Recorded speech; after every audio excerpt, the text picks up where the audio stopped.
Welcome back to our channel, where we unravel the darkest corners of human history and expose the chilling truths hidden in plain sight. Today's story takes us into the heart of an unsettling case of Folling family, who seemed to embody all that was good and pure on the surface. Yet, beneath their impeccable facade lay a web of lies, abuse, and secrets so twisted they would shock even the most hardened of true crime enthusiasts. Before we begin, make sure to subscribe to and activate notifications. You won't want to miss any of our weekly deep dives into the hidden stories that the world is too afraid to tell. Now, let's get started. The town of Ashford was a place where everyone knew everyone, nestled in the rolling hills of New England. With cobblestone streets and historic colonial houses, Ashford appeared to be the quintessential small town. People walked down the main street, smiling and waving at each other, and families often gathered for Sunday picnics and fundraisers. But one family stood out far too much, as it would later turn out. In 1975, John and Margaret Folling moved into a grand house on the outskirts of Ashford, a mansion with ivy climbing up its stone walls. The Follings had the perfect image: John, a successful lawyer, and Margaret, a poised former schoolteacher. They were the kind of couple that made everyone feel comfortable, welcomed, and admired. Their adoption of children was seen as an act of kindness and generosity to all. What could be better than giving a child a home? But things were not as they seemed. The Follings' first adoption took place in 1978, when they welcomed a young girl named Emma into their home. She was bright-eyed, healthy, and full of life, perfect for their perfect family. Emma was adopted from an orphanage in a neighboring state, and soon after, the Follings were hosting barbecues and welcoming neighbors into their home to meet their new daughter. The small town rejoiced. Emma seemed like the perfect fit for the Follings, and her presence only seemed to solidify the family's reputation as pillars of the community. But there was something off about Emma. She never seemed to smile. Even as she got older, her expression remained blank, her gaze distant. The Follings' other children eventually, there were more, all isolated from the community, rarely seen outside the home, and never allowed to form relationships with others their age. Emma, despite her age, was often found alone in the Follings mansion, staring out the windows, her face expressionless.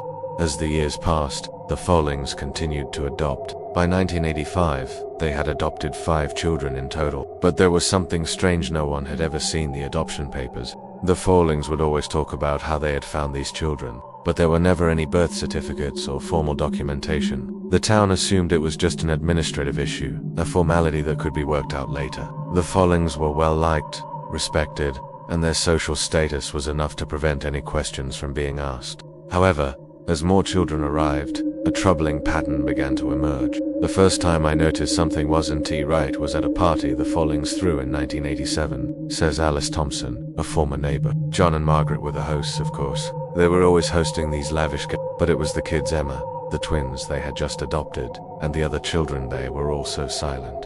They never spoke. They didn't laugh, didn't play. They just sat there, staring, almost like they were on display. As time passed, more children were adopted, 12 in total.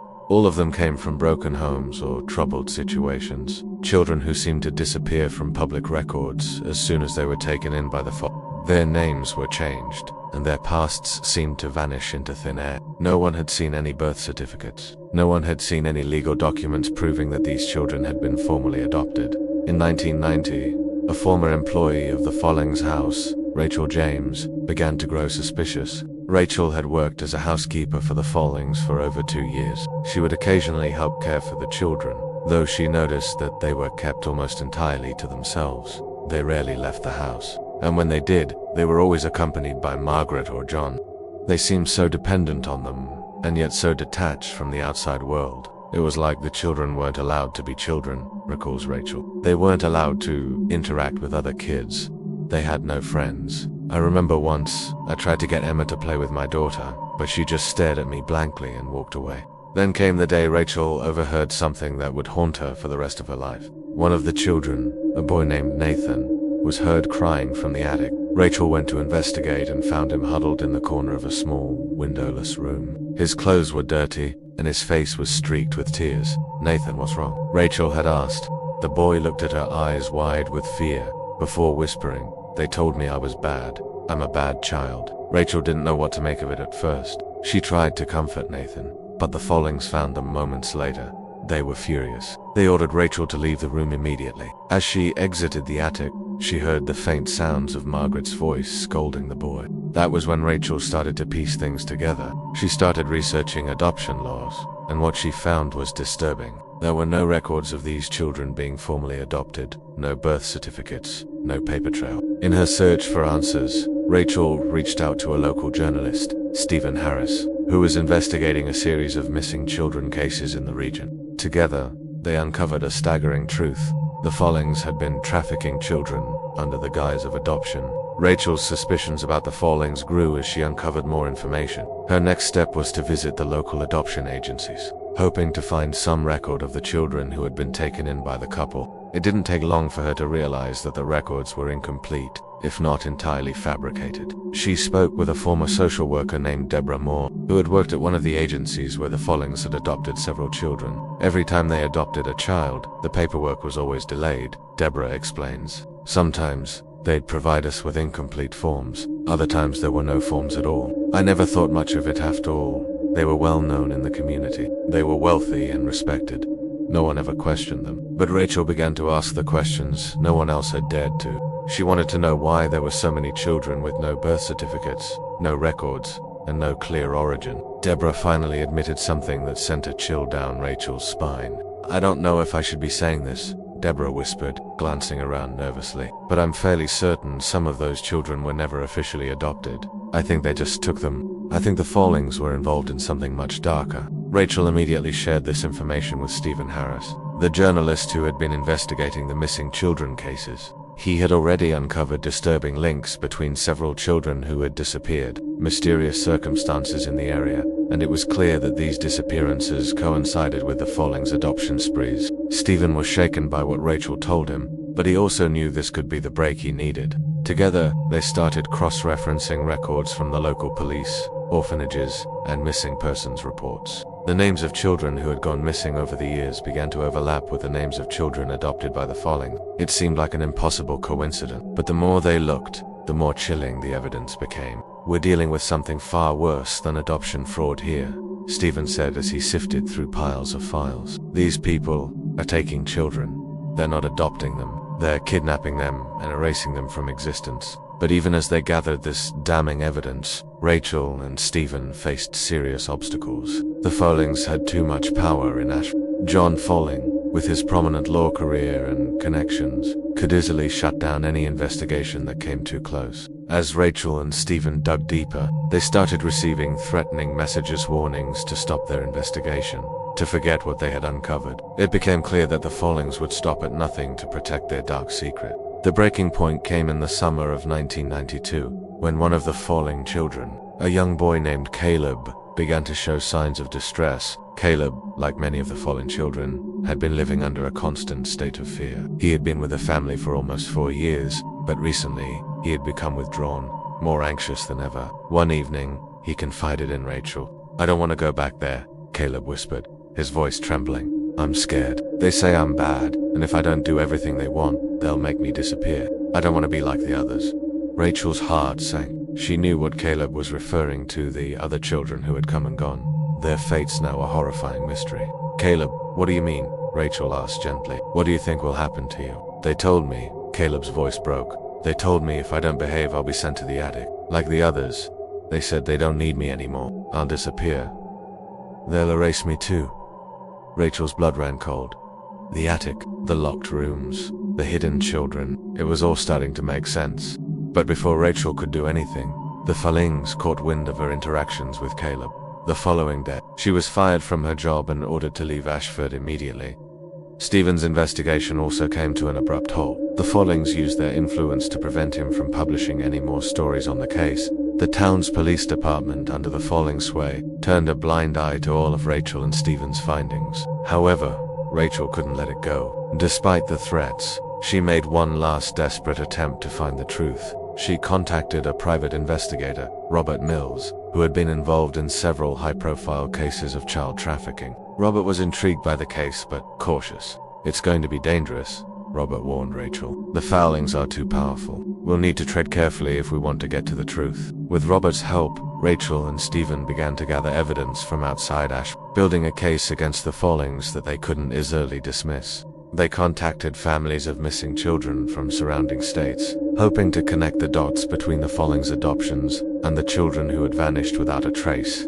Slowly, their investigation began to take shape. In 1993, they were finally able to obtain crucial documents: old police reports, adoption records from a nearby state, and most importantly, a list of children who had been reported missing in the exact same years that the Follings had adopted. It was undeniable. The children had been taken, but even with this evidence, there was still no direct proof of the Follings' involvement. The walls of protection around them were too thick. Rachel, Stephen, and Robert Mills now had enough circumstantial evidence to build a case. But the walls of protection around the Folling family remained impenetrable. The more they uncovered, the more dangerous it became. They were not just up against a powerful family, they were up against a system that had allowed the Follings to operate with impunity for decades. The breakthrough came unexpectedly in the fall of 1993.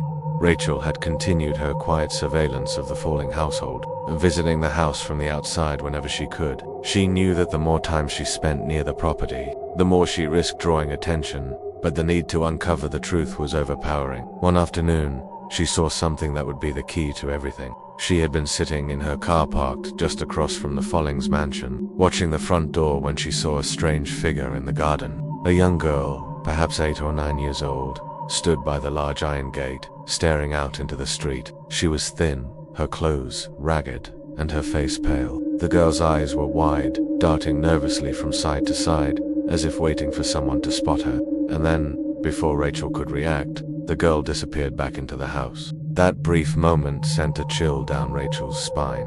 The girl had not been one of the Folling children she had seen before. She was unfamiliar, yet she knew her appearance wasn't a coincidence. This girl had to be one of the missing children, hidden away in the Follings' house. Rachel couldn't ignore it. She immediately contacted Robert and Stephen. "This is it," Rachel said, her voice shaking. "I saw one of the children, hidden away. I don't know how many more are there, but I saw her. She's real. She's out there, just like the others. We have to get inside." Stephen agreed, but he knew this wasn't going to be easy. They needed to act fast before the Follings could cover their tracks once again. With the help of Robert, who had a network of connections in law enforcement, they started planning the next step. They couldn't risk alerting the Follings, but they had to act quickly before the child and others vanished forever. In the early hours of October 22, 1993, they struck. With a carefully orchestrated plan, they managed to get a warrant for a search of the Folling property. The warrant, secured through Robert's connections and backed by their evidence, was the breakthrough they had been waiting for. As dawn broke, a team of investigators, including Robert and a few trusted officers, arrived at the Folling estate under the cover of darkness. The house, which had once seemed so grand and inviting, now appeared ominous, cloaked in the shadows of the early morning. Every window was shuttered, as if the house itself was trying to conceal its secrets. The search began in the main house, with officers methodically combing each room, looking for any sign of the hidden children. Rachel was there, too, though she remained at a distance, too afraid to get too close. She watched from behind a tree, heart racing as she prayed that this wasn't another dead end. As the officers moved upstairs, one of them, Officer Thomas Hayes, opened a door to what appeared to be a small attic. At first, it seemed empty, just dusty furniture and old boxes. But as they searched the corners of the room, they found something that made their blood run cold. There, in the farthest corner, was a small trapdoor leading into a hidden basement. It was an eerie, underground room that no one had known about. The air inside was thick and stale, and the smell of mold mixed with something far worse, a stench of decay, of neglect. They opened the trapdoor and descended into the basement. What they discovered there would forever change the course of the investigation. In the basement, they found the bodies of 3 children. They were lying in shallow graves, covered in dirt. Their faces were pale, their bodies emaciated. The children had been dead for months, perhaps even years. None of them had birth certificates. None of them had ever existed in any official record. The discovery sent shockwaves through the small town of Ash. The Follings, who had once been seen as the ideal family, now stood exposed as perpetrators of one of the most horrific child trafficking rings in the region as history. What the town had dismissed as a charming, philanthropic family was now revealed to be a front for something far darker. As investigators worked through the morning, they found more signs of abuse, strange symbols drawn on walls, and journals belonging to Margaret Folling detailing her twisted belief system. The journals described her warped view of salvation, her belief that children had to be purified before they could be saved. She viewed these children as tools to rid the world of sin, and her house had become a prison where she carried out her rituals. The investigators also discovered detailed lists of names, many of which matched the children they had been able to trace from missing persons reports. The Follings had preyed on vulnerable children from broken homes, orphanages, or even foster care. They had taken them in, erased their identities, and turned them into pawns in their sickening belief system. But the horrors didn't stop there. As the team searched the rest of the house, they uncovered more hidden rooms, some of which were still locked. Behind these doors, the remaining children were found, some of them still alive, though malnourished and terrified, others in a state of shock, barely able to speak. One of the children, a young girl named Sophie, spoke to investigators later that day. She was one of the children who had been locked away, isolated from the world for years. "They told me I wasn't allowed to talk," Sophie said, her voice trembling. "They said I had to be quiet or I would be punished. I never knew I could leave. I never knew there was another world." The nightmare was far from over. As investigators sifted through the Follings' property and personal records, they found that the couple had carefully crafted a network of adoption agencies, some of which were no more than shells to cover their tracks. With each child they adopted, they moved them through different states, ensuring that their pasts would remain buried, erased from the world. The discovery of the bodies and the surviving children marked a turning point in the case against the Follings, but the more investigators uncovered, the more disturbing the story became. As the Follings' once pristine facade of respectability continued to crumble, it became clear that their actions were part of something far more insidious than anyone could have imagined. The local police chief, Paul Reynolds, had always been a strong supporter of He had known John Folling for years, admired him for his charity work, and even sat on a few community boards with him. But even Reynolds could not deny the overwhelming evidence now before him. "We've always known the Follings as good people," Reynolds confessed, his voice shaking with disbelief. "But after seeing the proof, after what's been found in that house, I can't believe I never saw the signs. I should have known." The first night of the investigation, the town of Ashford was rocked by the news of the Follings' arrest. Neighbors, friends, and even distant relatives were stunned. No one knew how to react. The family that everyone had admired for decades was now at the center of one of the most horrifying cases of child trafficking and abuse in the state's history. I can't wrap my head around it," said Mary Peterson, a close friend of Margaret Folling. "They were such a perfect couple. They always made me feel like I was part of their family." As news of the investigation spread, the Follings' wealth and influence began to unravel. Investigators had already uncovered fraudulent adoption records and bizarre, ritualistic notes that Margaret Folling had kept in journals. The writings were chilling. They detailed her twisted philosophy, her belief that she was saving these children from their sinful pasts, purifying them through isolation and psychological manipulation. It was clear now that the children were not only being abused, they were being brainwashed. Margaret had created a world where her own version of morality ruled. A world where these children were isolated from society, treated like possessions, and subjected to psychological conditioning. The more they read, the more they realized the extent of Margaret's delusion. She believed that the children she had adopted were a divine figure born with original sin that needed to be purged. The rituals she forced them to undergo were designed to break their spirits, reshape their identities, and enforce her authority over them. But what was perhaps most disturbing was the role of John Folling in all of this. While Margaret was the orchestrator of the abuse, John had willingly participated, helping her maintain the illusion of a normal family, and shielding the truth from the world. Though he didn't share her religious convictions, John enabled the systematic abuse of the children, using his wealth and influence to silence any potential whistleblowers. The search of the house had already uncovered more than anyone had expected. In the attic, behind locked doors, were more journals, some dating back over a decade. Margaret's notes were filled with religious iconography and references to strange practices, all centered around the idea of purification. It was clear that the Follings had not only manipulated the children's lives, they had constructed a delusional world that they forced them to live in. Detective Rachel Martin, who had been tasked with piecing together the entire scope of the investigation, reviewed the journals with growing horror. "There was one journal entry that stood out to me," Rachel said. "Margaret wrote about her perfect family, and how she believed that in the end, only the pure children would survive. She had a twisted sense of eugenics, manipulating these children into believing that their very existence depended on their ability to conform to her rules. Rachel continued to sift through the pages, each one revealing more about Margaret's megalomaniacal control over the children. "I've come to believe," Margaret had written, "that the children I've chosen are the ones God has selected to carry out his will. They were broken before they came to me, but they will be made whole. The others, the ones who can't be saved, will become the vessels. Their sins will be absorbed, and they will be discarded when their purpose is fulfilled." The horrifying implication was clear. The vessels were not just abused, they were sacrificed in Margaret's eyes. Once they had fulfilled their purpose, they were discarded, hidden away, or, in some cases, disposed of altogether.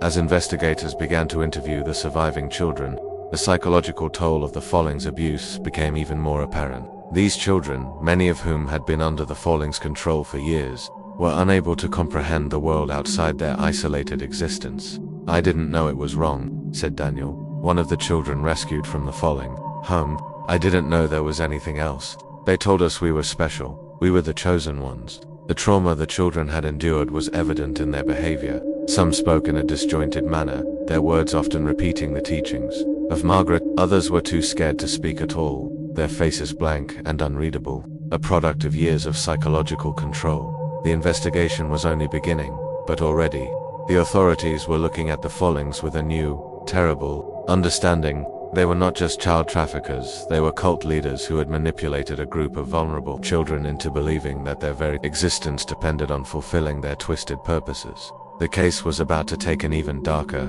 turn. As the investigation into the Folling family continued, the small town of Ashford found itself in the grips of a deep, unsettling horror. What had once been a quiet, picturesque place was now torn apart by the revelation of the darkest secrets anyone could have imagined. The Follings, once beloved by the community, were now at the center of a massive investigation that would stretch far beyond the confines of Ashford. The legal battle against the Follings began almost immediately after their arrest. John and Margaret Folling were charged with a wide range of offenses, from child trafficking to adoption fraud. But the most damning charges were the ones related to abuse and murder. As authorities sifted through the evidence, it became clear that the Follings had orchestrated one of the most disturbing and deceptive child exploitation schemes the country had ever seen.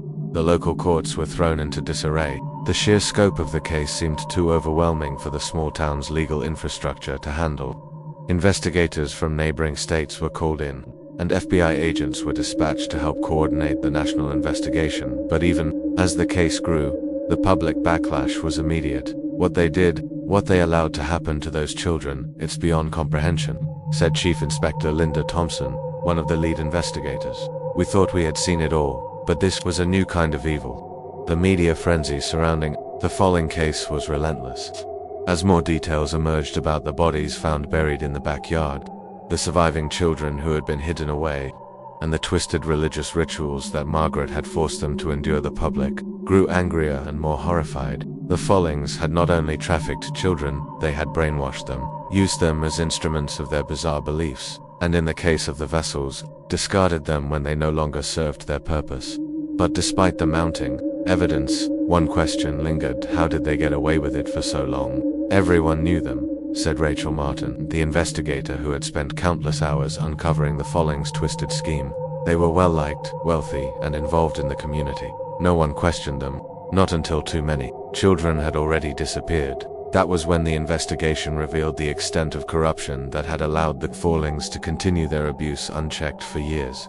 Margaret's influence over local officials was far deeper than anyone had suspected. Several local law enforcement officers had been friends with John Folling, and there were whispers that Margaret had used her wealth to gain favor with the right people. But the truth was even darker. It wasn't just local authorities who had been complicit. Adoption agencies in multiple states had turned a blind eye to the Follings' practices. As investigators dug into the records, they discovered that the couple had been working with a network of corrupt agencies to acquire children without proper documentation. In some cases, they had paid off social workers or manipulated legal loopholes to bypass regulations. One adoption agency worker, who had been employed by the Follings' primary adoption contact, revealed shocking details. "I knew what they were doing, but I was afraid. They were powerful people. They had connections everywhere, said the whistleblower who requested anonymity for fear of retribution. They would pressure us to get the papers through quickly, no questions asked. As the legal pressure mounted, John Folling tried to distance himself from his wife's actions, claiming that he was unaware of the full extent of her manipulation. His defense attorneys argued that he was merely a passive participant in the adoption process, a man who had been tricked into believing he was helping provide children with better lives. But the evidence was overwhelming. The journals Margaret had kept detailing her religious delusions were enough to prove that she had orchestrated every aspect of the abuse. The testimonies from the surviving children painted a clear picture of the psychological control the Follings had exerted over them. These children had been subjected to a system of isolation, manipulation, and deprivation that had destroyed their sense of self-worth, despite the mounting evidence. John Folling's defense was a desperate attempt to escape full responsibility. His team argued that Margaret was the mastermind, and John was simply a victim of her delusions. He was a husband trying to support his wife, his lawyer argued in court. He did not know what was happening behind closed doors, but the court wasn't buying it. After weeks of testimony, John Folling was convicted on multiple counts of child endangerment, conspiracy, and falsification of adoption records. His sentencing was a grim reminder that no one, not even the powerful, could escape justice for their crimes. Margaret, however, was a different case entirely. After her arrest, Margaret was declared mentally incompetent to stand trial. Her lawyers argued that she was suffering from severe delusional disorder, rooted in her twisted religious beliefs. Mental health professionals who examined her found that Margaret genuinely believed she was saving the children, erasing their sins, and transforming them into vessels for a higher purpose. In her mind, she was not a criminal, she was a divine agent carrying out a sacred mission. As Margaret's mental health continued to deteriorate, the court ruled that she would not face trial. Instead, she was committed to a secure psychiatric facility, where she would remain for the rest of her life. She was never truly held accountable for the full extent of her crimes. Despite this, the case did not end quietly. The surviving children, now free from the Follings' grasp, were placed in foster care. Some would go on to recover, slowly rebuilding their lives, while others struggled with deep emotional scars that would never fade. The trauma they endured was indelible, leaving them with lifelong consequences that no amount of therapy could erase. The Follings' estate was seized, and any remaining assets were used to establish a fund for the surviving children. Victims, families who had lost loved ones in the Folling scheme, finally received justice. But the case left a permanent scar on the town of Ashford and on the many lives the Follings had destroyed. In the wake of the Follings' convictions, Ashford slowly began to rebuild, though the scars left by the case would never fully heal. The town that had once reverberated with the sounds of community events, children playing in the streets, and laughter at neighborhood barbecues now sat in a quiet, uneasy silence. The realization that such atrocities had been committed under their noses left the community shaken to its core. As the trial wrapped up, it became clear that the full extent of the Follings scheme would never be fully understood. Some of the children had been permanently lost, buried in shallow graves in the yard, their names erased from history. Others had been discarded once they had served their purpose, their lives extinguished without a trace.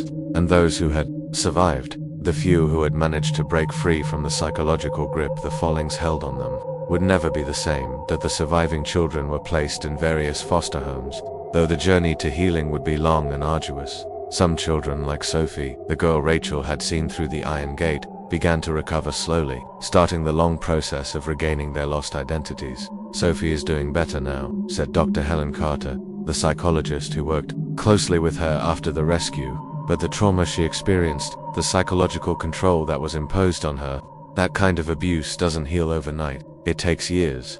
She can't simply return to being a child. Her childhood was stolen from her. Sophie, now a teenager, had been isolated from the outside world for years. Her interactions with other children were limited, her experiences shaped by Margaret's twisted beliefs, the rituals she was subjected to, the isolation she endured. The constant fear of disappearing, all of it had left deep emotional scars. Even as she lived with a loving foster family, Sophie found it difficult to trust anyone. She was plagued by anxiety, unable to sleep without nightmares, and would often retreat to a dark corner, afraid that someone would come to take her away again. "I'm just so tired," Sophie would often say, her voice small and weary. "Just want to forget, but I can't." For the other children, the road to recovery was equally difficult. Daniel, the boy who had told Rachel about the bad children and the attic, was eventually placed in a specialized care facility where he received intensive therapy, but his memories remained fragmented, his understanding of what had happened to him clouded by years of manipulation. Daniel is still grappling with the idea that what he experienced wasn't normal, said Dr. Carter. Margaret's teachings were so deeply ingrained in him that he sees the world through her lens. He doesn't understand that he was a victim, and that, in itself, is heartbreaking. While some of the children slowly began to rebuild their lives, others would never recover. Some of them would disappear into the system, lost to foster care. As they aged out of the system, never fully processing the horrors they had endured, the impact of Margaret and John Folling's actions would echo for generations to come. As the Folling estate was seized and sold, the money was funneled into a fund designed to help the surviving children and other victims of adoption fraud. The fund provided therapy, education, and a chance at a fresh start for those who had been damaged by the Follings' twisted system. But for many of the victims, the healing process would be a lifelong endeavor. The town of Ashford may have moved on, but we can never forget what happened here, said Chief Inspector Linda Thompson. Too many lives were destroyed, and too many questions were left unanswered. We still don't know how many children were truly affected by the Follings. Their reach extended far beyond this town. Despite the ongoing investigation, it became clear that some questions would remain unanswered. The network of corrupt adoption agencies, the hidden children taken from their homes, and the dark rituals that Margaret Folling had forced the children to undergo, these were mysteries that may never be solved. Even with the Follings' convictions, the damage had been done, and some of the victims might never be found. For Rachel, the case continued to haunt her. She had brought the Follings to justice, but it was impossible to shake the knowledge that they had gotten away with so much for so long. The Follings were master manipulators, she said, reflecting on the years of investigation. They knew exactly how to hide behind their wealth and respectability, and they knew exactly how to break these children, how to make them believe they were nothing without them. I'll never forgive myself for not seeing it sooner. The media, having moved on to other cases, stopped reporting on the Follings once their trials had concluded, but the survivors, those who had endured the abuse, were left with the quiet aftermath. They would never forget. They would never be the same. And Ashford, too, would carry the weight of their suffering forever. That as the months passed following the Folling trial, the town of Ashford struggled to return to a sense of normalcy.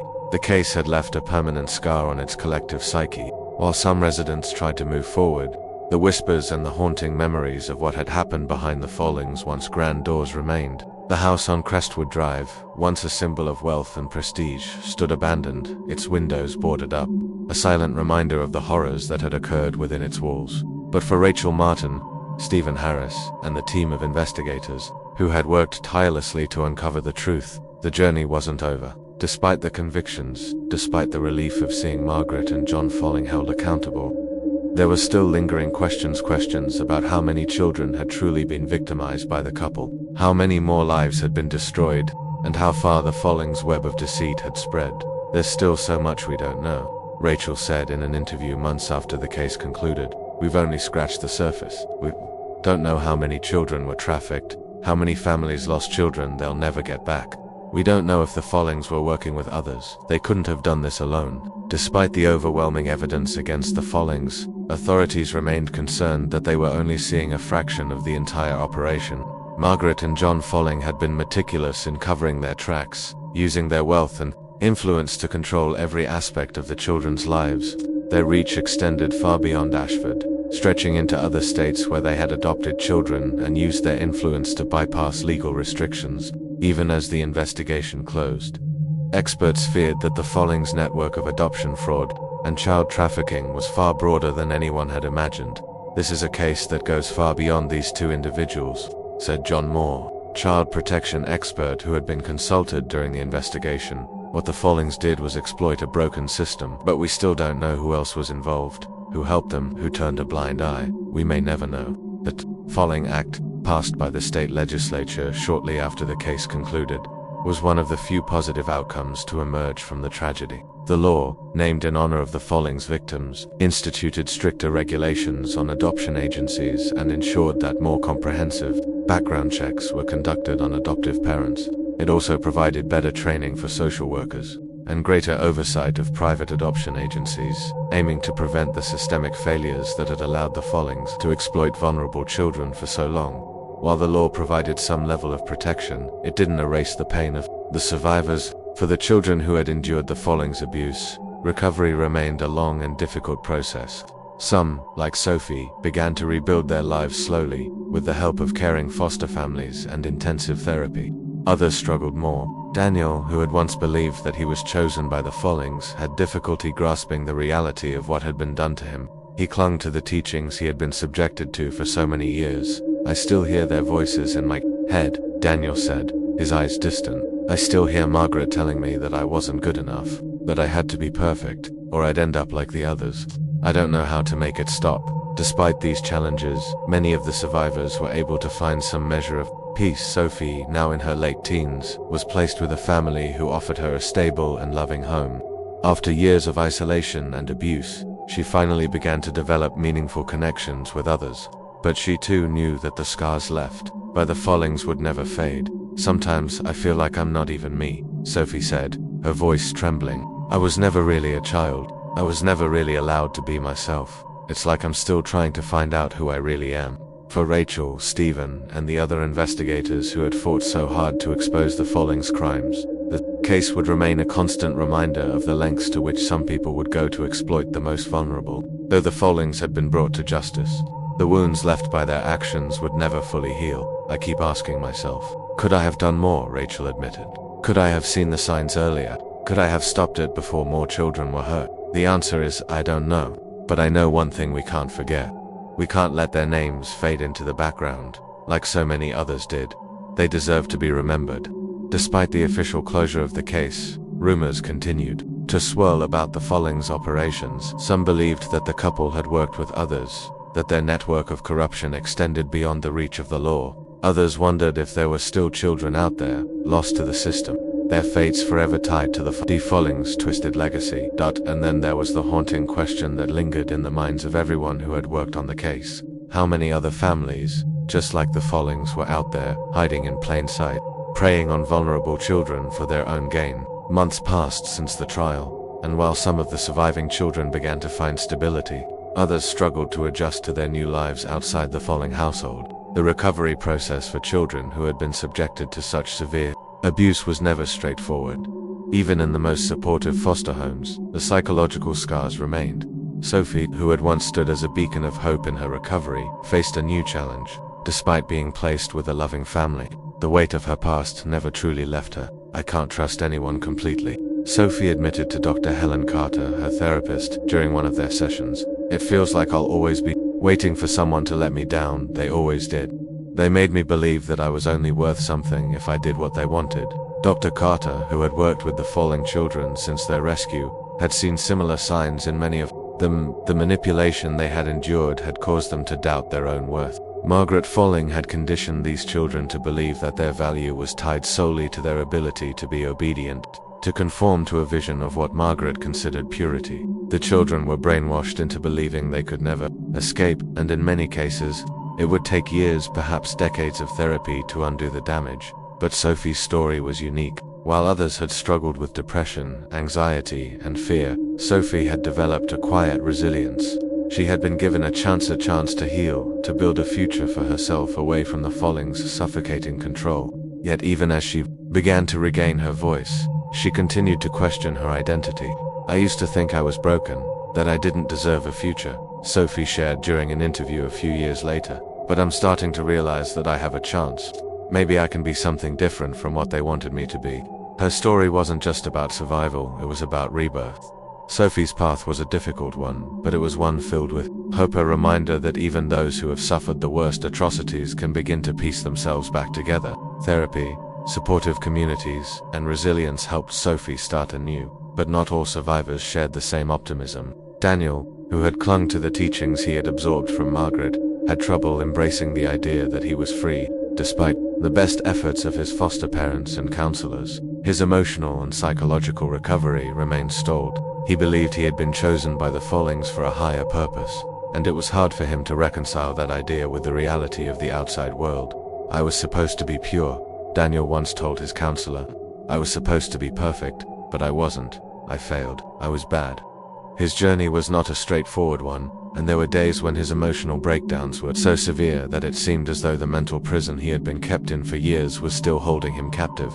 The identity manipulation that Margaret had instilled in him was a powerful force that could not be erased easily. This kind of trauma doesn't just go away, said Dr. Carter, reflecting on Daniel's struggles. We've seen children grow up with these beliefs deeply embedded in their psyche. They have to be taught a new way of thinking, one that they never had the chance to learn. The question of how to rebuild these shattered identities was a challenge faced by all the children who survived the Follings system. Each one had been isolated, controlled, and dehumanized for years. For many, the trauma would remain for the rest of their lives, like a shadow that would follow them wherever they went. As for the Folling family's legacy, it became clear that their crimes would continue to cast a dark shadow on Ashford for years to come. Community members who had once admired the couple began to feel the weight of their complicity. How had they been so blind to the disturbing signs? How had they ignored the whispers, the strange behavior of the children, and the odd isolation that seemed to define the Folling household? People didn't want to believe it, said Rachel Martin, now working with a child advocacy organization. The Follings were powerful, and they made it clear that anyone who spoke out against them would face consequences. People were afraid to challenge them. They didn't want to face the uncomfortable truth. Rachel's words rang true. The investigation, while groundbreaking, had uncovered only the tip of the iceberg. There were likely other victims, children taken in by different families, other adoption agencies that had turned a blind eye to fraudulent practices. The web the Follings had woven extended far beyond Ashford. I think we've only started to scratch the surface, Rachel said in an interview.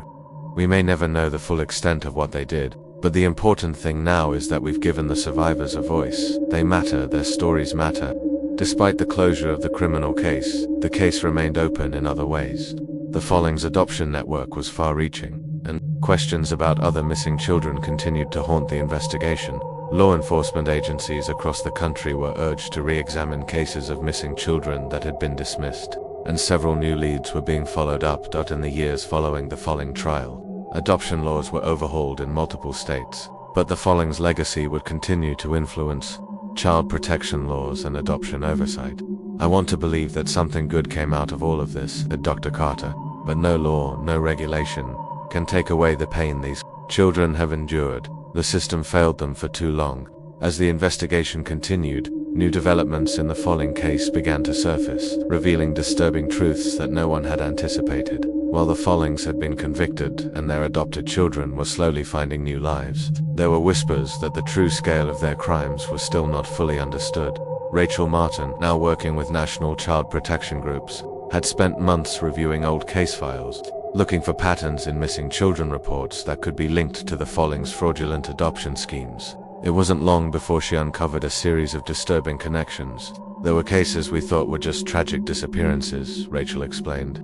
But when we started to compare the timeframes, we saw a pattern. Children reported missing from foster homes, from troubled families, and children of migrant workers. These were the kinds of kids the Follings took.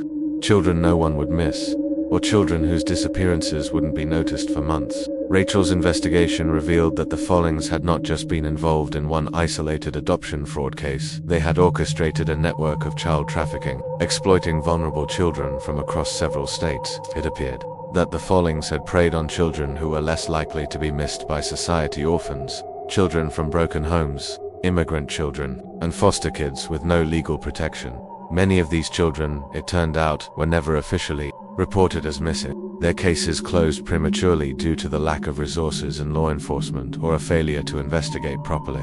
The more Rachel uncovered, the more it became clear the Follings had systematically exploited a broken system. I can't believe it was so easy for them, said Deborah Moore, the former adoption agency worker who had blown the whistle on the Follings. They had the power, the money, the connections. They knew how to manipulate the system, and no one ever questioned it, because they were the perfect family. As the details of the Follings trafficking network came into focus, it became clear that adoption agencies in several states had been involved, either willingly or through gross negligence. A network of corrupt social workers, falsified documents, and under-the-table payments had allowed the Follings to procure children without proper background checks or legal verification. The Follings were smart, Rachel continued. They didn't adopt children from one agency or one state. They spread their influence, Every time they took a child, they moved them across state lines, using different agencies to cover their tracks. Some of those agencies didn't even know who they were working with. It was a well-oiled machine designed to make these children disappear. The investigation took a darker turn as investigators began tracing the paths of the missing children that were linked to the Follings. One by one, the disappearances matched the timeline of the Follings adoption spree, which stretched from the late 1970s into the early 1990s. Every year seemed to bring more children into their home, and as the Follings continued their pattern of secrecy, the public remained blissfully unaware. But the most haunting discovery came when a police officer from a neighboring town revealed that there were other unreported disappearances, children who were taken by families under the guise of adoption but never formally registered. These children were from marginalized communities that historically had been overlooked or ignored by authorities. Some of these children were placed in homes that seemed perfectly fine, said Officer James Wallace, who had been researching older cold cases. But the records, if they existed at all, were minimal. Some of them were erased altogether. We just didn't have the means to look deeper at the time. But now, with the Follings' actions exposed, the case was gaining national attention.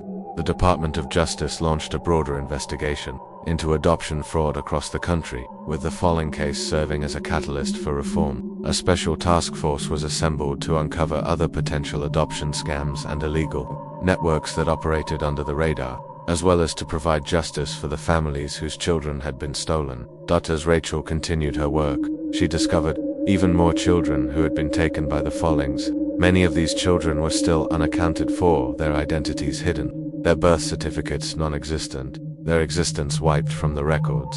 The thought that there might be even more victims still out there, children who had never been found, haunted Rachel. Every time I find another child's name, I feel like we're just uncovering the surface, she said, her voice tinged with exhaustion. We thought we could close this chapter, but it feels like it's just opening a whole new book. But despite these dark discoveries, there was still hope for the survivors.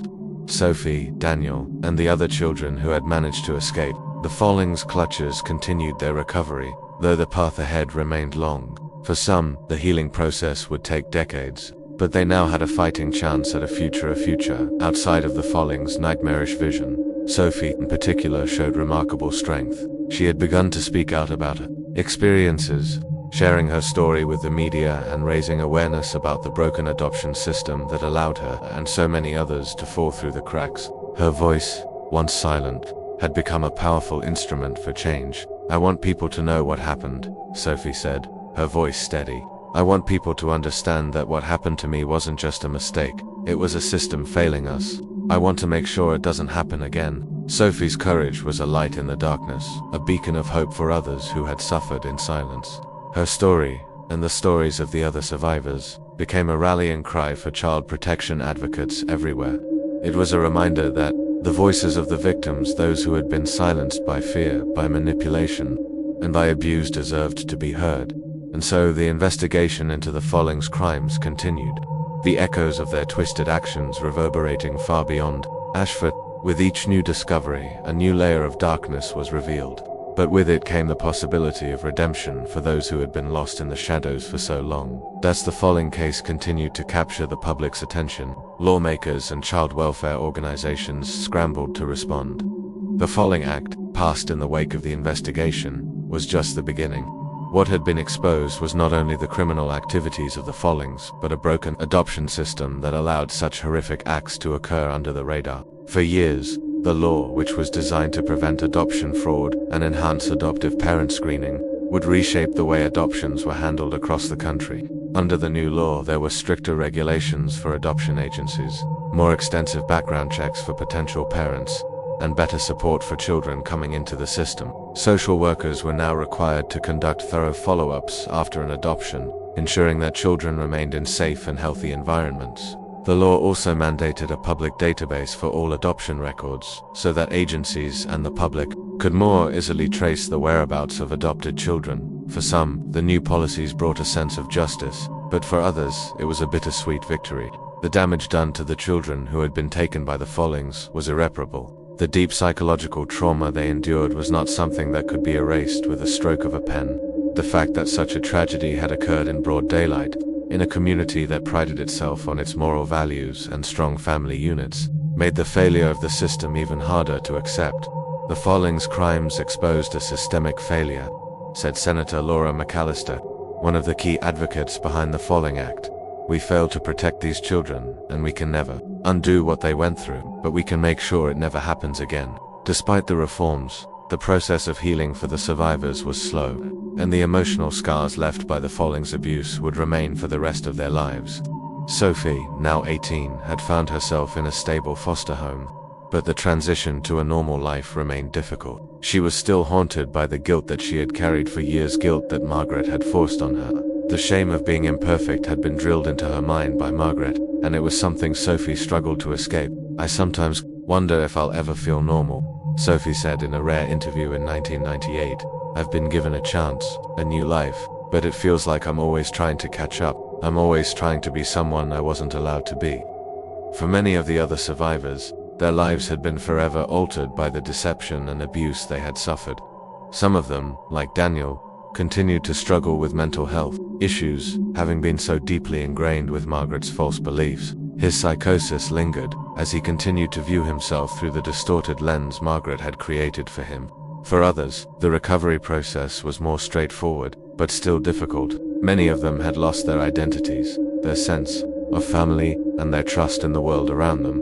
The hardest thing is not knowing who I am anymore, said Catherine, another survivor. I don't remember much of my life before the Follings. They erased me, made me believe I was someone I wasn't. I don't know what's real, but despite the ongoing psychological struggles, there were stories of hope as well. Some of the children who had been taken in by loving foster families managed to regain their sense of self, finding new identities outside the suffocating control the Follings had imposed on them. Sophie, despite her struggles, had become a powerful advocate for children's rights, using her platform to speak out against the broken systems that allowed children like her to fall through the cracks.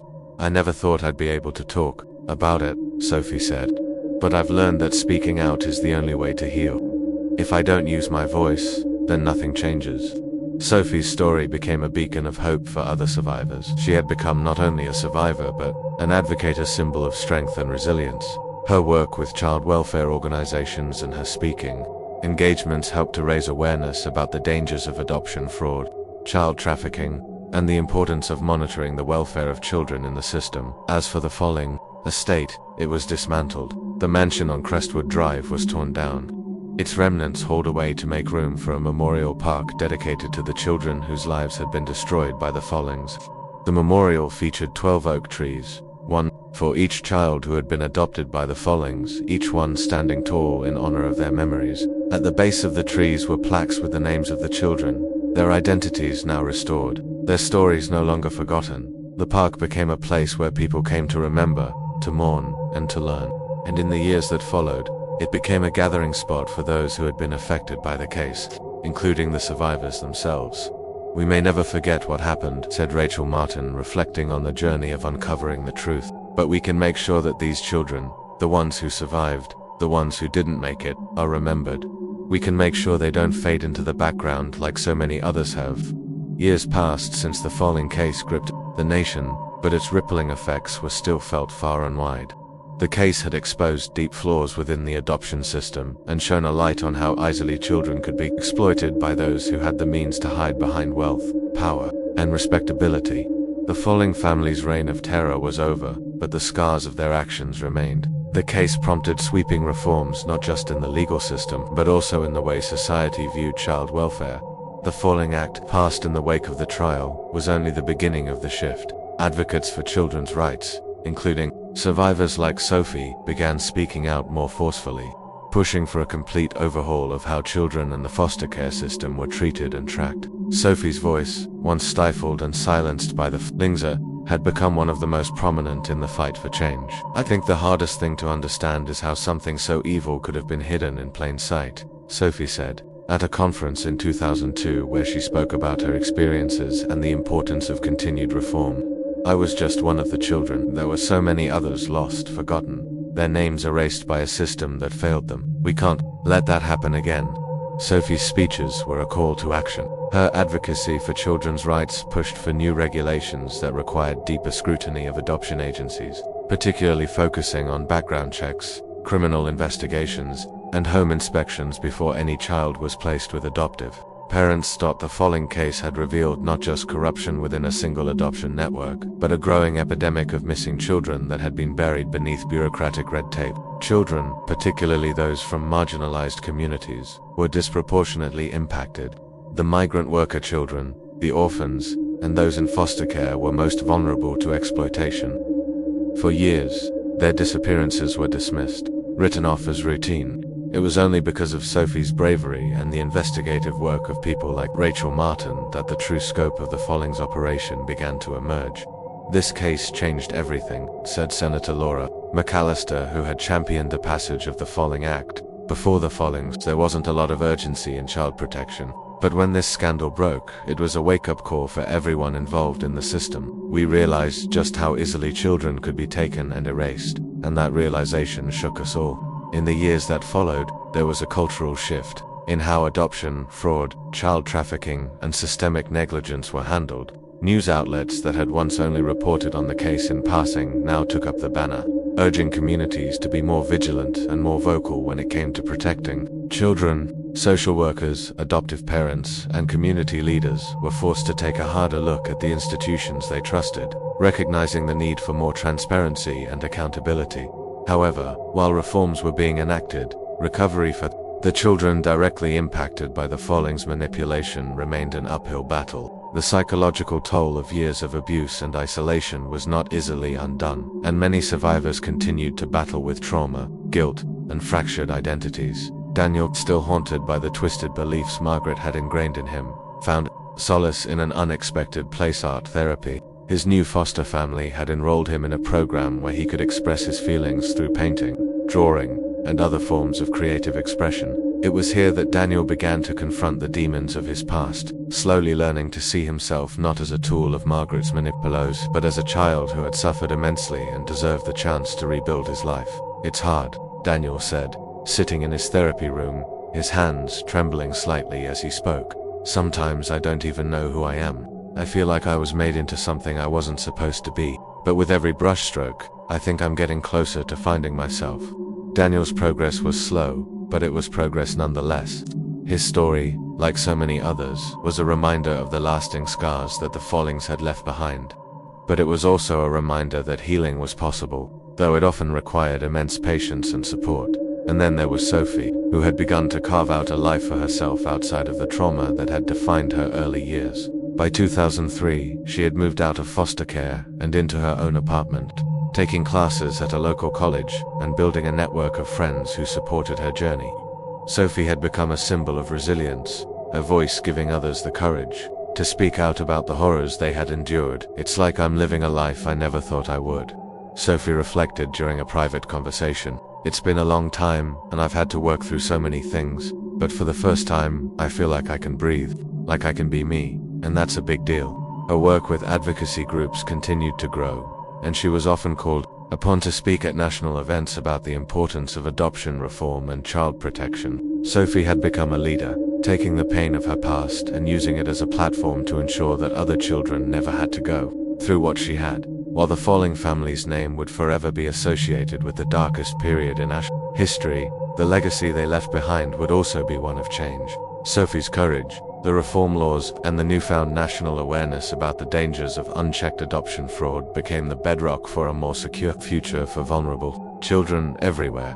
But despite the passing years, the emotional toll of the Folling case lingered, even as memorial parks were built in honor of the lost children, and the Follings estate was demolished. There was always a sense of unfinished business, so many questions left unanswered, so many lives left damaged. The mystery of the unaccounted children continued to haunt investigators. As their names remained lost to the system, the Follings may have been convicted, but their legacy remained a painful reminder of the systemic flaws that allowed such crimes to flourish. And for the survivors, while the world around them had changed, they knew that the true healing would come not from the laws they helped create, but from their own journeys toward redemption and self-acceptance. As the years went on, the case of the Follings became a dark chapter in Ashford's history, one that was not easily forgotten. But for the survivors, those who had endured the horrors within the Folling house, their journey toward healing continued.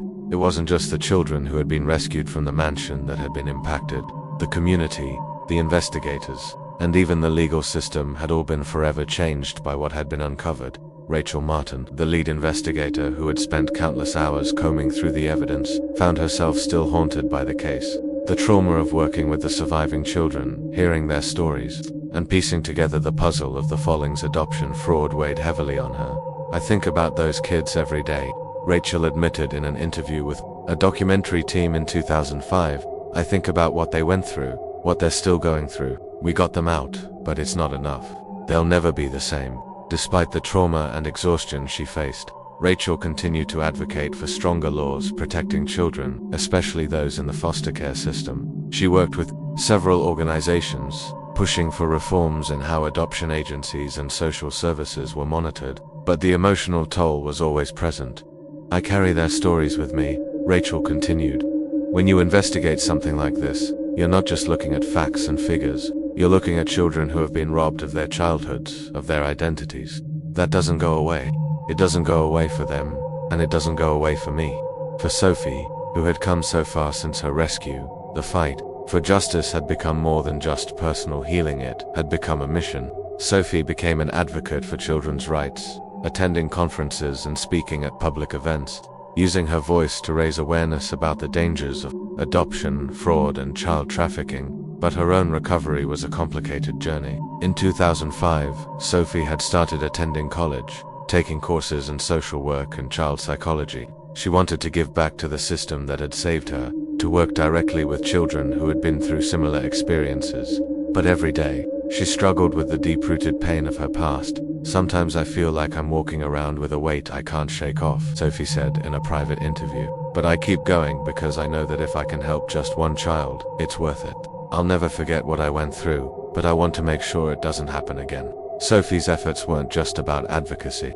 She had also started a fund to support children who had been rescued from similar situations, providing them with education, therapy, and resources to build new lives. The fund was fueled by donations from people who had been inspired by her story, and it quickly grew in prominence as more survivors and families reached out for support. "It's not enough to just provide the basics," Sophie explained. "We need to give these children the tools to succeed, to rebuild their lives. Therapy, education, mentorship, those are the things that matter." But even as Sophie continued to pour herself into this work, she still struggled with her identity, a constant tension between the life she was trying to build and the life Margaret Folling had forced upon her. "I've spent so much of my life trying to become someone else, someone better. But sometimes I still feel like that little girl who was trapped in that house. I still feel like I'm fighting to be me." While Sophie worked to find herself and make a difference in the lives of other children, the investigation into the Folling network continued. Despite the Follings' conviction, investigators still worried that there were more victims. Rachel Martin and a few remaining colleagues continued to pursue leads, reaching out to other states and revisiting missing persons cases. "There are still gaps in the case," Rachel admitted. "We know that there were more children, possibly other families that were involved, but we haven't been able to track them down yet. The network was more extensive than we ever imagined. We can't stop now. These children deserve justice." The search for the unaccounted children was both urgent and frustrating. While many of the Follings victims had been identified, there were still children whose names were lost to time, erased from public records. Some had been buried in shallow graves, their lives snuffed out far too soon. Others had been moved across state lines, their whereabouts hidden behind layers of false identities. But there was still hope. The FBI, working alongside local authorities, began expanding their search. Using the latest DNA technology and advanced forensic methods, they were able to trace the identities of several more children who had been taken from families and exploited by the Follings. And while the Folling mansion was demolished in 2004, its foundation remained a symbol of the horrors that had taken place there. In its place, a memorial park was built, dedicated to the lives of the children who had suffered. Visitors to the park were encouraged to reflect on the past, to honor the children who had been stolen, and to ensure that the story of the would never be forgotten. "We can't change the past," said Chief Inspector Linda Thompson, who had worked on the case from the beginning. "But we can change the future. We can learn from this, make sure it never happens again. We can give these children a chance to be seen, to be heard. That's the least we can do." The years that followed the Folling case marked a period of uneasy reflection for many who had been touched by the horrors within the Folling mansion. For Sophie, Daniel, and the other survivors, recovery was a non-linear journey, one that unfolded in fits and starts. The scars of their past could never be fully erased, but they had begun the painstaking process of rebuilding. "I've had to redefine what family means," Sophie explained in a 2006 interview. "I used to think family was about control, about fear. Now I know it's about love and support, and sometimes it's a family you build for yourself. It's a long road, but I'm getting there." Sophie's strength and resilience had become symbols of hope for the other children who had survived the Follings' abuse. Her story had sparked nationwide awareness about the dangers of adoption, fraud, and child trafficking, prompting reforms in how adoption agencies operated and how children in the foster care system were monitored. But even as these changes began to take root, there remained a lingering fear. What if there were still other victims out there? Despite the public conviction of John and Margaret Folling, investigators knew that the Follings had not operated alone. The network of fraudulent adoptions they had exploited spanned multiple states, with corrupted adoption agencies and complicit social workers turning a blind eye. But no one could yet say how many children had truly been affected by the Follings' twisted enterprise. "The Follings were just the tip of the iceberg," said Rachel Martin, who continued to lead efforts to uncover other adoption fraud rings. "We uncovered a small piece of a much larger, more insidious problem. The Follings were masters of manipulation, and they used the system's weaknesses to hide their crimes for decades." As the years passed, Rachel and her colleagues began tracking new leads.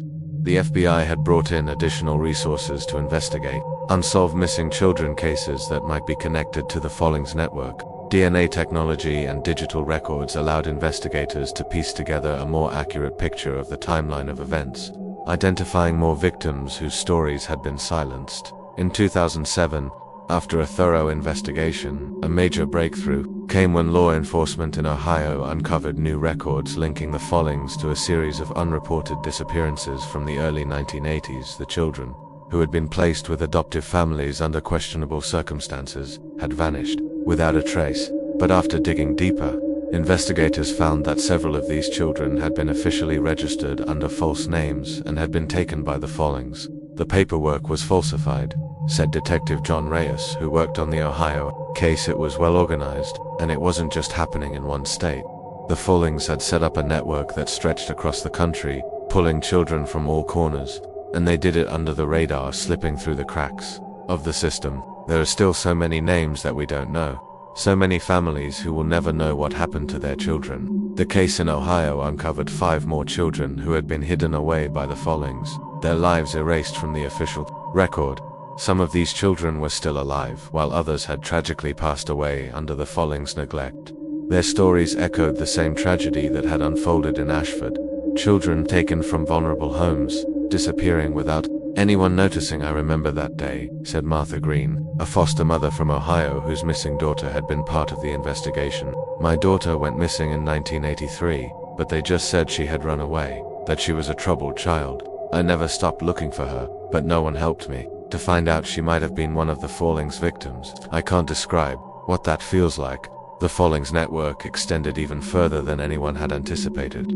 Investigators soon uncovered records linking the Follings to 6 other missing children from various states, including Pennsylvania, Virginia, and Illinois. The evidence was damning, but it was also heartbreaking. The Follings had targeted vulnerable children, those most likely to disappear from the system, unnoticed. In light of these new findings, the Folling Act was expanded in 2009 to address the lack of oversight in adoption agencies across the country. More resources were allocated to the tracking of missing children, and a national registry was created to ensure that adoptive parents were thoroughly vetted and that children's histories were not erased in the process. These new measures were designed to prevent another tragedy like the one caused by the Follings. Despite these reforms, the lingering question remained: how many more children had been lost? How many families had been torn apart without ever knowing the truth? "There will never be enough answers to make up for what happened," said Chief Inspector Linda Thompson, reflecting on the investigation's aftermath. "But we can at least ensure that future generations won't have to endure the same horrors." For Sophie, the ongoing investigation became a bittersweet reminder of the lost childhoods and the families that had never received justice. But she continued to use her voice to advocate for the reforms she had helped inspire. She worked with law enforcement, child advocacy groups, and politicians to push for better protection for vulnerable children, hoping that the world would never forget what the Follings had done. "I won't stop fighting for those who still don't have a voice," Sophie said, her voice resolute. "I won't stop until every last child who was taken is found, and until the world knows what the Follings did." As the Folling case continued to reverberate across the country, it sparked significant public discourse about the vulnerabilities within the child welfare system. Media outlets and child advocacy groups took the opportunity to push for reforms that would not only close the loopholes exploited by the Follings, but also raise public awareness about the dangers of child trafficking and adoption fraud. Sophie, now in her early 20s, had become a leading voice in the movement for child protection. With every public appearance, interview, and speech she gave, she brought more attention to the plight of children who had been abused and exploited through the very systems that were supposed to protect them. Children should never be seen as commodities, no matter how good the intentions behind adoption may seem. Sophie stated in a 2007 speech at a child welfare conference, "We are all responsible for the children who are in the system. We cannot ignore them, we cannot look away. These children deserve to be seen, loved, and protected." Sophie's advocacy became a rallying point for child welfare advocates across the nation. Her tireless efforts helped to amplify the voices of other survivors, creating a collective push for systemic change. She worked closely with lawmakers, helping to shape policy reforms that would ensure that children in the foster care system would be more closely monitored, and that adoption agencies would be more transparent in their practices. One of the biggest achievements came in 2008 when the Folling Act was expanded to require independent audits of all adoption agencies and the creation of a national registry for children in foster care. The registry would allow child welfare professionals to track children across state lines, ensuring that no child could be disappeared again, as the Follings had done for so many years. Sophie, along with other survivors and advocates, lobbied for mandatory psychological screenings for all prospective adoptive parents. This move was designed to ensure that no child would again be placed in the hands of an individual whose mental state or beliefs could compromise their well-being. But while these victories were significant, the emotional weight of the case remained. The survivors were still processing their experiences, still fighting to rebuild their lives after enduring years of manipulation, isolation, and fear. For Daniel, the road to healing remained challenging. Despite his progress through therapy, the beliefs Margaret Folling had instilled in him were deeply ingrained. He had been taught to see the world through her lens, to view his worth based on obedience and perfection. Even now, years later, he struggled to trust others, to trust himself. "I'm not sure who I am anymore," Daniel confessed in a therapy session in 2008. "I don't remember a time when I wasn't afraid of being punished, of being rejected. I still feel like I'm failing." Despite these ongoing struggles, Daniel was slowly learning to cope. He had started a support group for other survivors of adoption fraud, where they could share their experiences, learn from each other, and find solace in knowing that they were not alone. The group had grown over time, drawing in individuals from different parts of the country who had been victims of similar schemes. "None of us wanted this," Daniel said, looking around at the faces of the other group members. "But now that we're here, we have to help each other. We have to keep fighting for justice and for the children who are still out there." The push for accountability continued as investigators in several states, including Ohio, Pennsylvania, and Virginia, uncovered even more disturbing connections. New records, old files, and abandoned cases were revisited. With the aid of DNA technology, law enforcement was able to identify previously unknown victims linked to the Follings. In 2009, Detective Linda Jackson, who had been investigating the Folling case since the early days, was able to confirm the identities of 3 more children who had been taken by the Follings. They had been adopted out under false pretenses, their identities erased. 2 of them were still alive and had been raised in loving homes, unaware of the truth about their past. The 3rd child, tragically, had died at the hands of the Follings before they were ever found. "The truth is, we're never going to get all the answers," said Detective Jackson. "But every time we find one of these children, it brings us closer to making things right."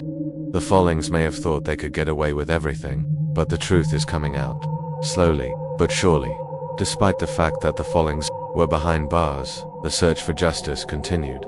Law enforcement remained vigilant, tracing the paths of other missing children, while survivors like Sophie kept pushing for better protection of vulnerable children in the system. "I'll never stop fighting for those who didn't make it," Sophie said, her voice steady with resolve. "They deserve to be remembered, just like we do." By the time 2010 arrived, nearly a decade had passed since the Folling case had shaken the nation.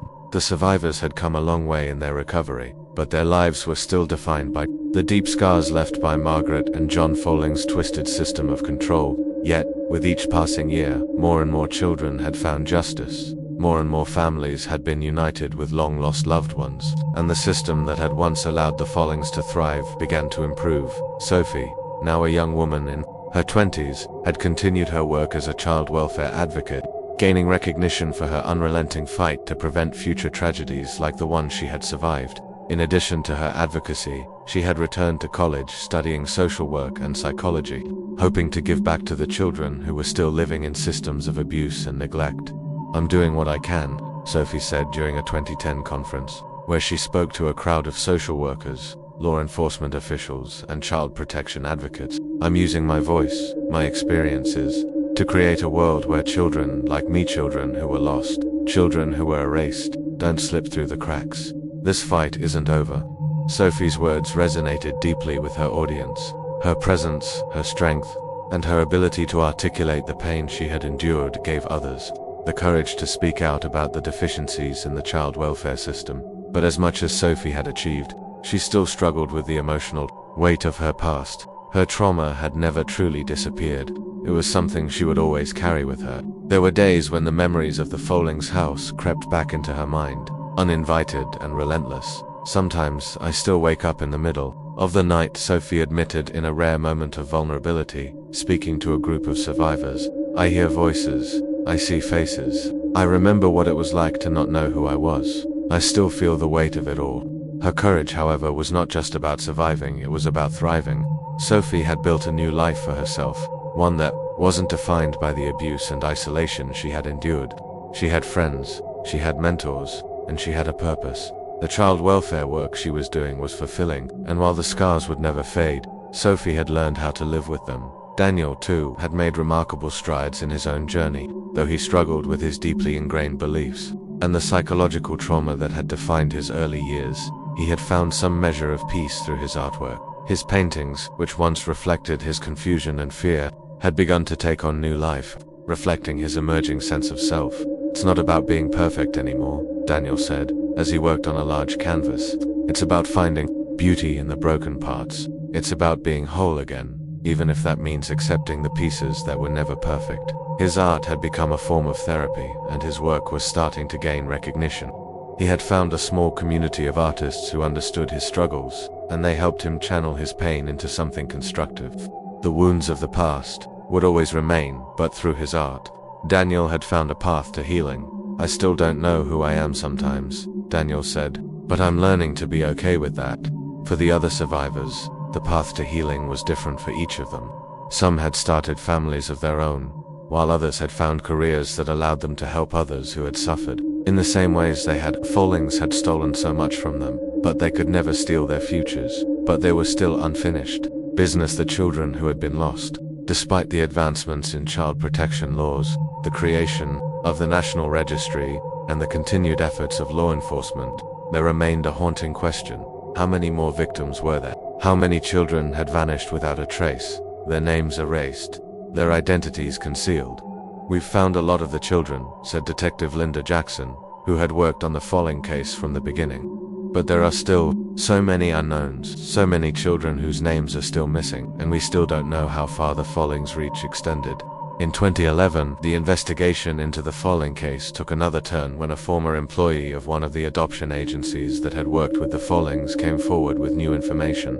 She revealed that there had been at least 2 other children placed with families under suspicious circumstances that had never been reported to authorities. Though these children were believed to have been safely placed, the woman's testimony suggested that their identities had been falsified, and they may have been part of the Follings network. "Every time we think it's over, there's another piece of the puzzle," Detective Jackson said. "This case isn't just about the Follings anymore. It's about a system that failed so many children, and it's about finding the ones who are still out there."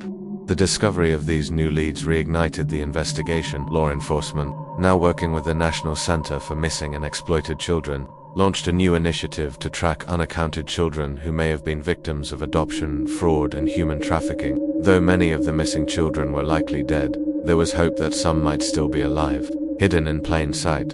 For Sophie and the other survivors, the search for lost children became a personal mission. They knew that for every child who had been found, there were countless others still out there. They couldn't rest until every victim of the Follings' cruelty had been accounted for. "It's not enough to move on," Sophie said, reflecting on the ongoing search for justice. "We have to keep going. We have to keep fighting. For every child who didn't make it, for every family who never knew the truth, we have to keep going." The years after the Folling case closed were marked by a relentless pursuit of justice, not only for the children who had survived, but for those whose identities had been erased, whose lives had been stolen by a broken system. While Sophie and the other survivors had made significant strides in their recovery, they were increasingly aware of the need for systemic change to ensure that no other child would fall prey to the same horrors. By 2012, Sophie had become one of the most vocal and respected advocates in the field of child welfare. She had founded an organization called Voices of the Forgotten, aimed at raising awareness about the dangers of adoption fraud, human trafficking, and the ongoing struggles of children who had been placed in unsafe environments. Sophie's work had earned her national recognition, but it had also become a personal mission to ensure that no more children would be lost. "The Follings made us believe that we were nothing," Sophie explained in an emotional interview at a child welfare conference. "They made us feel like our lives didn't matter. But now, I'm using my voice to make sure that the forgotten aren't forgotten anymore." Her words struck a chord with parents, social workers, and policymakers alike. Sophie had been the face of survival, showing others what true resilience looked like.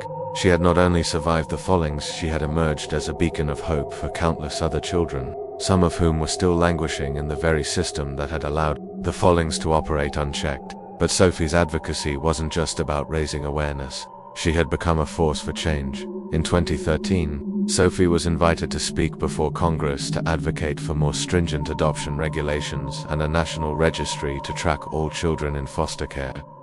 Sophie's passionate plea emphasized the importance of thorough background checks for adoptive parents and full transparency in the adoption process to prevent future exploitation. "The system that failed us, failed so many children before us," Sophie told the Congressional Committee.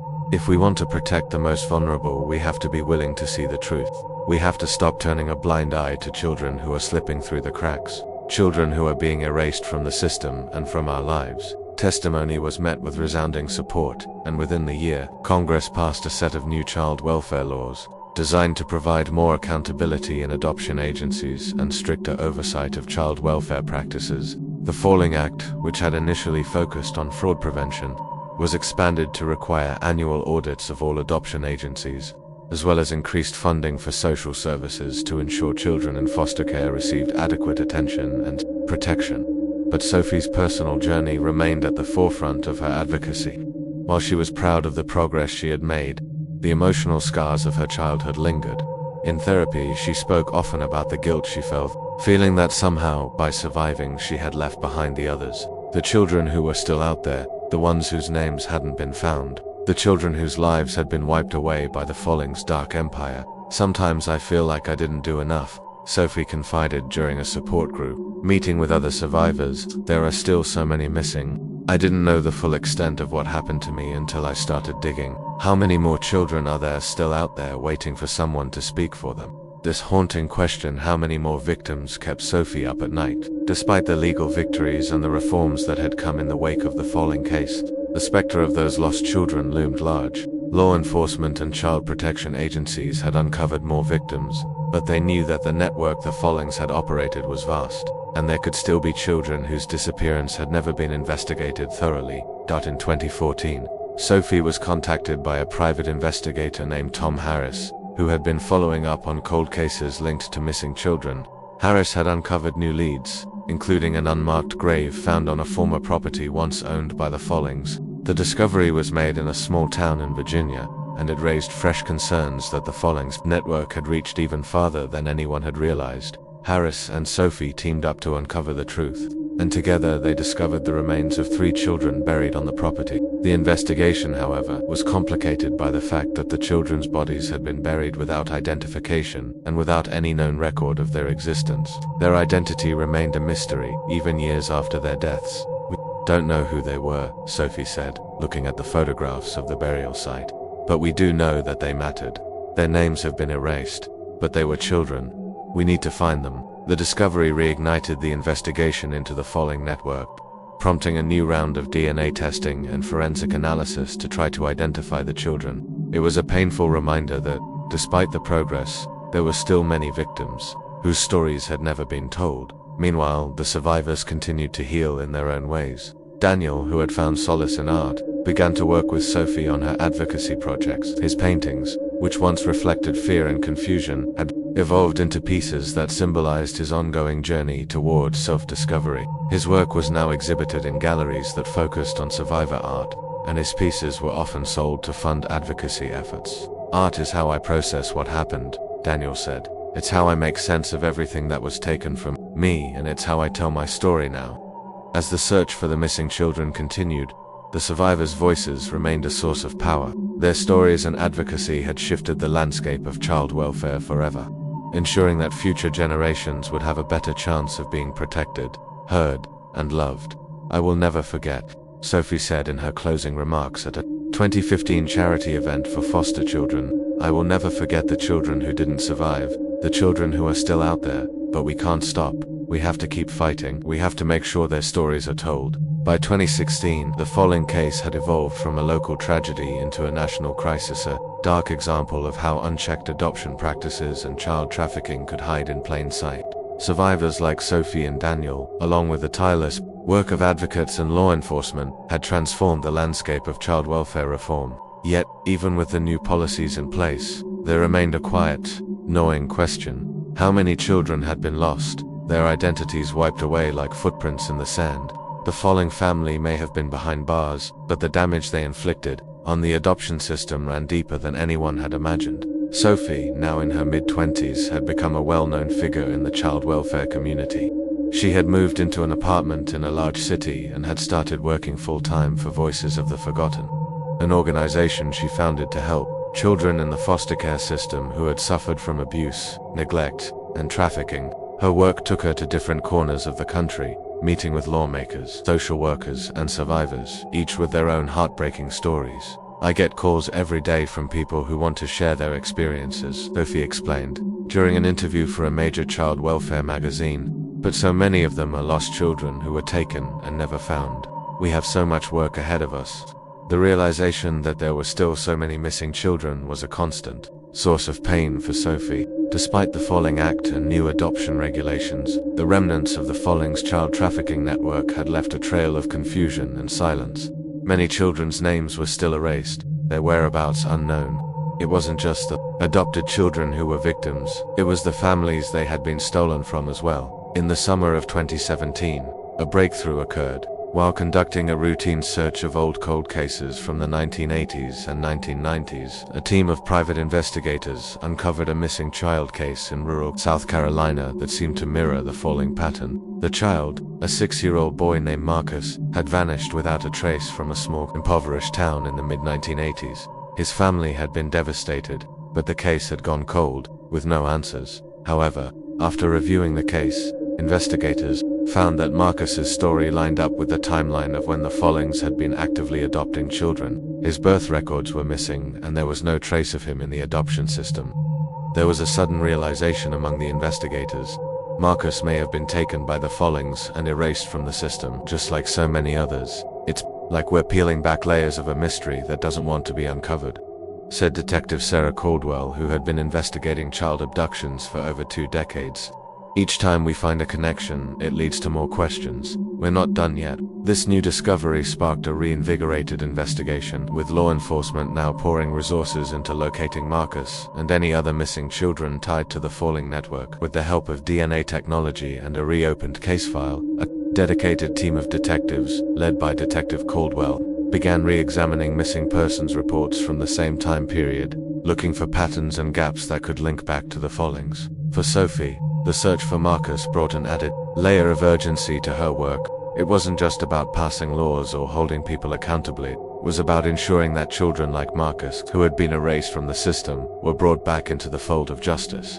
Marcus matters, Sophie said, her voice firm. We cannot rest until every single one of these children is found. I didn't survive just to let them be forgotten. In the meantime, Daniel, who had once been consumed by guilt and confusion, had made significant progress in understanding his own past. His art, once filled with the pain of his past, had evolved into a form of healing. He began creating murals in schools and community centers to raise awareness about child trafficking, foster care reform, and the long-lasting effects of adoptive trauma. His murals depicted scenes of hope, children breaking free from chains, blossoming into their true selves, a visual expression of the recovery process that was so often slow and painful. My art is how I talk to the world now, Daniel explained, standing in front of one of his murals in 2018. I don't always have the words, but this is how I make sense of the pieces of myself I've been given. Daniel's murals quickly gained attention, and he was invited to speak at schools and events about his experience.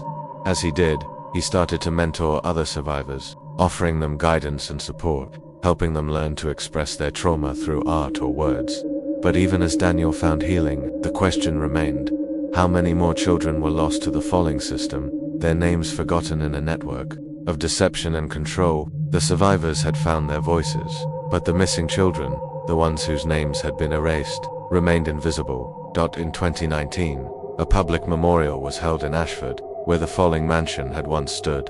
The land had been transformed into a beautiful memorial park, dedicated to the children who had suffered at the hands of the Follings. Survivors, families, and community members gathered to honor the children's memories, to remember their lost names, and to ensure that they would never be forgotten again. We are here today to remember them, Sophie said during the ceremony, standing beside a new memorial stone inscribed with the names of the 12 children who had been officially adopted by the Follings. We are here to promise them that their lives will matter, that their names will not be erased, they will be remembered, and we will keep fighting for every child who is still missing.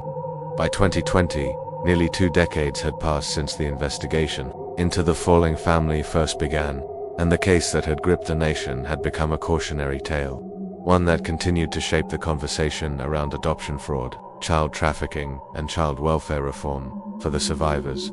The journey from victims to advocates had been long and painful, but their work had changed lives, rewritten laws, and ignited a larger conversation about how society fails to protect its most vulnerable. Sophie, now in her late 20s, had continued her mission with unwavering dedication. She had spent years traveling the country, speaking at conferences, holding workshops, and testifying before lawmakers. Her work with Voices of the Forgotten had helped thousands of children in the foster care system find safety, security, and a chance to build a future.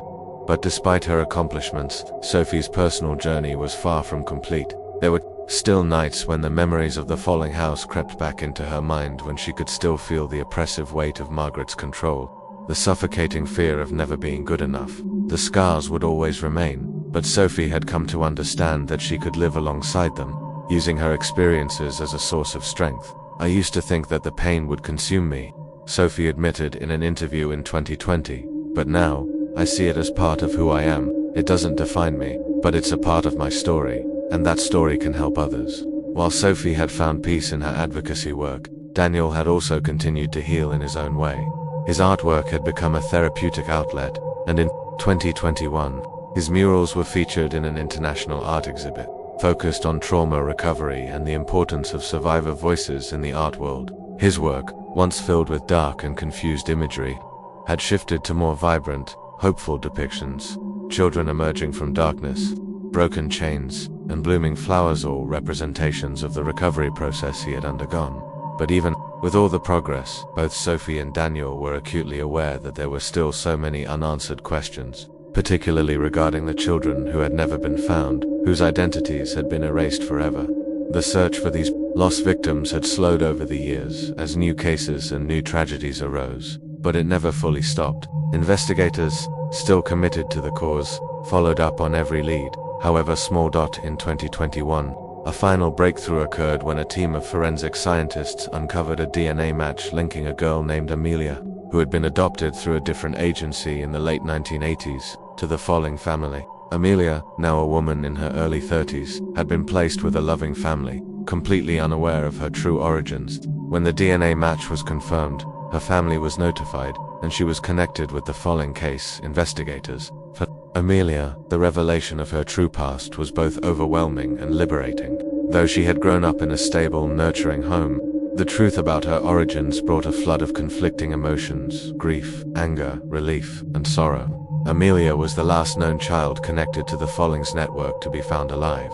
"I always knew something was different about me," Amelia said in an emotional statement after meeting with investigators. "But to find out the truth, to finally understand what happened, it's a lot to process. I'm just grateful to know who I am." For the investigators, the discovery of Amelia was a bittersweet victory. They had now identified the last known victim of the Folling family's twisted scheme, but the fact remained that so many others had been lost to the system, their identities erased and their stories buried.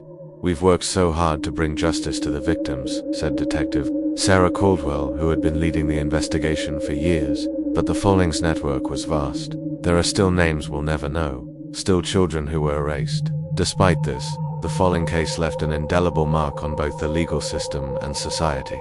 The Folling Act, which had originally been a response to their actions, was expanded once more in 2022, strengthening accountability in adoption agencies and ensuring that fraudulent adoptions could no longer be so easily hidden. The law now required regular audits and thorough background checks for prospective adoptive parents, with strict penalties for those found guilty of exploiting vulnerable children. At the Folling Memorial Park, a space dedicated to the children who had suffered and died, the survivors gathered each year to remember those they had lost and to celebrate their journey toward healing.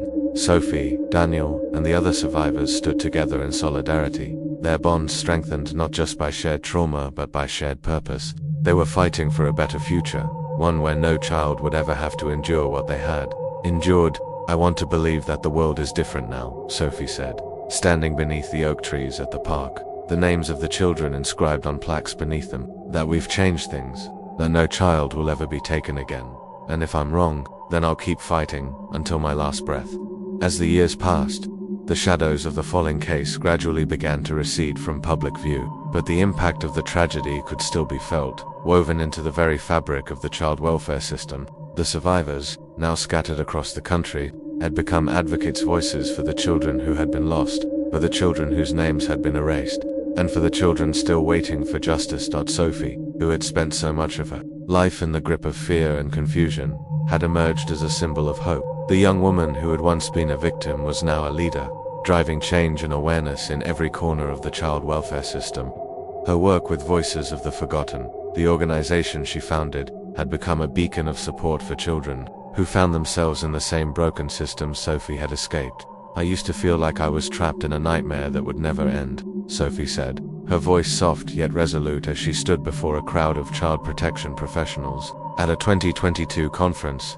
"But today, we're making sure that no more children will be trapped like I was, and every day, we're healing together." Sophie's words resonated deeply with the audience, her journey of survival and advocacy an inspiration for all who had worked so tirelessly to ensure the Follings crimes would never happen again. She had become not only a survivor but a leader in the fight for child protection, and her legacy was taking root in the very institutions that had once failed her. But as the survivors continued to make progress, there were moments when the weight of the past crept back into their lives. Despite their healing, the emotional toll of their trauma was something they would never fully shake. For Sophie, it was the memories of her family, the children who had been lost, the ones whose stories never made the headlines. These were the children who had never been identified, the ones whose names had been erased forever. Daniel, who had once been consumed by the confusion of his past, had now become a pillar of support for other survivors.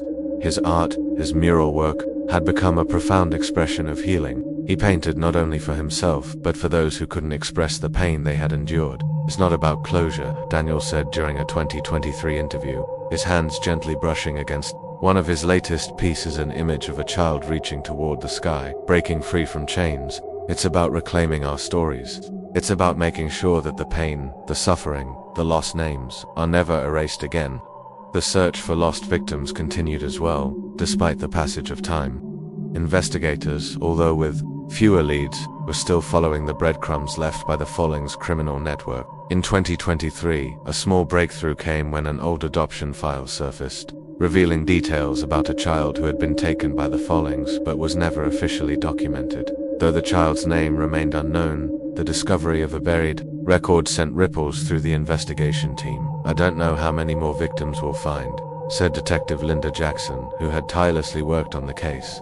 "But we'll keep searching, because every child who was taken matters. Every child who was erased deserves to be found." As the decades passed, the story of the Follings began to fade from public memory. The press, which had once been obsessed with the case, gradually moved on to other scandals and stories. But for those who had been affected, those who had survived the fight for justice never truly stopped. The Folling case had laid bare the flaws in the adoption system, flaws that allowed children to be treated as commodities to be bought, sold, and hidden from the world. But it had also sparked change. The Folling Act, which had been enacted in 2006, had been expanded and strengthened over the years, ensuring that no child could be placed in a home without the proper documentation, oversight, and investigation. It also provided more resources for children who had been affected by abuse, neglect, and trafficking, offering them a better chance at recovery. The public memorial park built on the Folling estate was now a place of reflection and remembrance, with thousands of visitors every year honoring the children whose lives had been cut short and those who had survived. On the anniversary of the Folling family's arrest, a ceremony was held each year, where people gathered to light candles for the lost children and to ensure that their stories were never forgotten. "The darkness they brought into this world can never be erased," Sophie said at a memorial service in 2025, her voice unwavering. "But the light we bring in their memory will outshine it. Their lives were not in vain. We carry them with us, and we fight for the children who still need us next time. Remember, the most important stories are often the ones that are hardest to tell." Thank you for listening.